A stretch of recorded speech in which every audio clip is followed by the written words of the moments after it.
Imagine que tu te réveilles soudainement dans une ville où personne ne parle ta langue. Tu as besoin de manger, de trouver un endroit pour dormir, peut-être même de te protéger. Mais personne ne te comprend.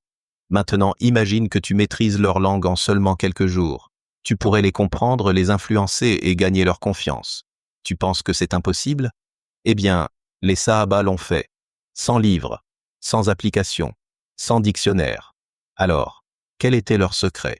Comment ont-ils maîtrisé des langues étrangères sans école ni cours? Et pourquoi le prophète demandait-il à certains compagnons d'apprendre d'autres langues? Si tu crois que l'apprentissage des langues se résume à des règles de grammaire et des cours ennuyeux, tu es sur le point de découvrir des méthodes non conventionnelles qui vont totalement changer ta vision. À la fin de cette vidéo, tu auras une méthode pratique pour apprendre n'importe quelle langue rapidement, à la manière des Sahaba et des Tabi'in. Est-ce que les Sahaba parlaient d'autres langues? Tu ne t'es peut-être jamais posé la question, mais oui, certains compagnons parlaient plusieurs langues. Et ce n'était pas juste un plus, c'était un outil de force et d'influence. Quelle langue maîtrisait-il? Le perse, pour le commerce et les échanges avec les Perses. Le syriaque, la langue utilisée en Syrie et en Irak, surtout à l'écrit. L'amharique, langue d'Abyssinie, car les musulmans ont émigré là-bas au début de l'islam. Le romain, grec et latin, pour la communication avec les Romains. L'hébreu, que certains ont appris sur ordre du prophète.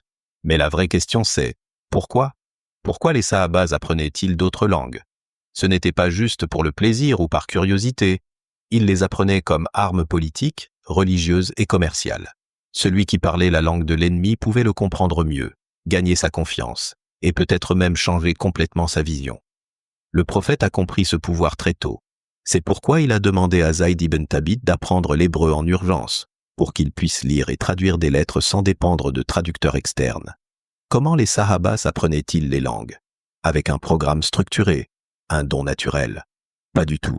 Si tu crois qu'ils étaient assis dans une classe à mémoriser du vocabulaire comme nous aujourd'hui, tu te trompes complètement. Leur méthode était très différente. Apprentissage auprès des locuteurs natifs. Ils vivaient avec eux, interagissaient au quotidien. Pratique immédiate. Chaque nouveau mot était utilisé tout de suite dans la vie réelle. Répétition par les situations de la vie, pas d'apprentissage théorique, juste de la nécessité réelle. Traduction active et interaction directe.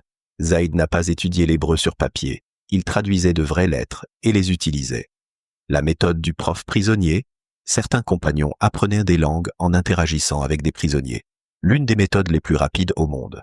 Comment appliquer ces méthodes aujourd'hui? Oublie les règles de grammaire pendant des mois. Interagis directement avec des natifs, comme l'ont fait les Sahaba. Change la langue de ton téléphone. Regarde du contenu chaque jour dans cette langue. Trouve un binôme de langue. Utilise la méthode du prof prisonnier. Trouve quelqu'un qui parle ta langue cible et apprends en interaction réelle. Ne te limite pas aux livres. Utilise la langue comme les natifs, dans les marchés, les discussions quotidiennes, les situations concrètes. Les méthodes modernes se concentrent sur les règles, la théorie et les applis.